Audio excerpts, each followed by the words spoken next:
Guli, tayyor mahsulotlar tannarxi qani? Nega hisobot hali ham tayyor emas? Ozod Safarovich, hop, birinchi bo'lib narxi tushunib olish kerak-ku, bu yevrodami, yuandami, so'mdami, hammasi aralashib ketgan.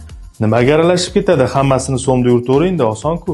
Voy, xom ashyo dollarda sotib olingan, aksessuarlar yuanda. Siz menga hozir tan narxini chiqazib berdingiz, lekin buni umuman iloji yo'q. Hech narsani tushunmadim, lekin hisobot menga hozir kerak. Sababi men mijozlarimizga narxni aytishim kerak. Har bir mahsulotning kirim narxi har xil valyutada va kurs har kuni o'zgaradi. Bu emasga hozir tan narxini hisoblab berishim uchun menga qo'shimcha Excel, kalkulyator va bir dunyo sabr kerak bo'ladi.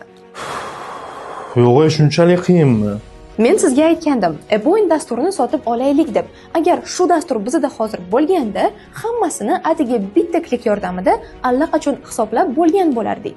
Voy, zo'r yechim ekanda. Ha shunaqa. Siz ham bemalol hisobotni olardingiz, men esa asabiylashmasdim. Mayli. Nomini nima dedingiz? Appointmi? Hozir ular bilan bog'laning. Yechimi menga juda ham muhim. Xayriyat. Ishlab chiqarishingizni avtomatlashtirmoqchi bo'lsangiz, Appoint kompaniyasiga murojaat qiling.